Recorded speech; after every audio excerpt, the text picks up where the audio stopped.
नमस्कार शिक्षक साथियों। आइए इस वीडियो में हम जानें कि कक्षा 2 की अंग्रेजी की पाठ्य पुस्तक के पाठ 3 द रेन विद्यार्थियों के लिए सरल और रोचक बनाते हुए कैसे पढ़ाया जाए। इस पाठ के माध्यम से हम विद्यार्थियों को एक ऐसे अनुभव से जोड़ने जा रहे हैं जिसमें वे पहले से ही परिचित हैं। बारिश कविता में सरल शब्दों और छंदों के माध्यम से वर्षा का चित्रण किया गया है, जिसमें विद्यार्थियों की भाषा में प्रवाह और सोच में कल्पनाशीलता आए। इस पाठ को पढ़ने के बाद बच्चे कविता को सुनकर उसके भाव को समझ पाएंगे, ध्वनि और उच्चारण पहचान पाएंगे, नए शब्द बोल पाएंगे, कविता की पंक्तियों को दोहरा पाएंगे, मौसम, बारिश और परिवेश के बारे में बातचीत कर पाएंगे। पहले दिन चित्र आधारित गतिविधियां करवाएं और विद्यार्थियों से प्रश्न पूछें। इस तरह की चर्चा से आगे आने वाले अभ्यासों में विद्यार्थियों को उत्तर देने में आत्मविश्वास मिलता है। एबीएल किट का उपयोग करें, जिनमें poem cards, picture cards, conversation cards शामिल हैं।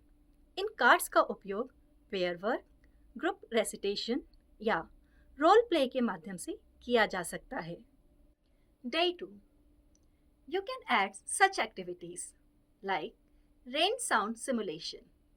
विद्यार्थियों को खड़ा करें और उनसे बारिश की आवाज़ निकलवाएं, जैसे tap feet and clap hands.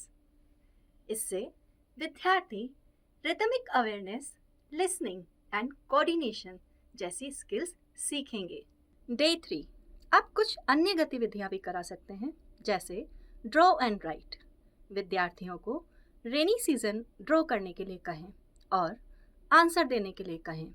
इससे विद्यार्थी क्रिएटिव एक्सप्रेशन, वोकैबुलरी रिकॉल जैसे स्किल्स सीखेंगे।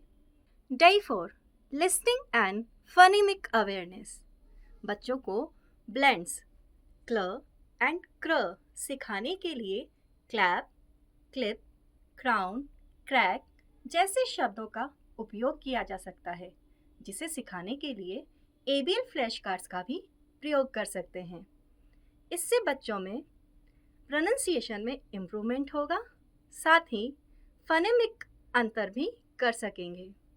5वें दिन रैप अप टास्क करवाएं, जिनमें चित्रों का मिलान करवाएं, साथ ही किताब में दिए गए महीनों के नाम को ट्रेस करवाएं।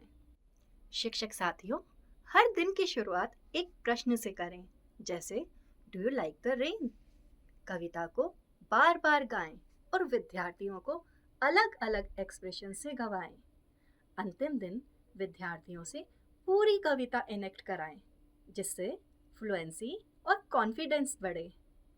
यह पाठ विद्यार्थियों को भाषा के साथ साथ प्राकृतिक परिवेश से जोड़ता है। कक्षा में खुली चर्चा, चित्र आधारित संवाद और गतिविधि आधारित शिक्षण से यह अध्याय न केवल सीखने में सहायक होगा, बल्कि उनकी सोचने, बोलने और समझने की क्षमता को भी विकसित करेगा। धन्यवाद।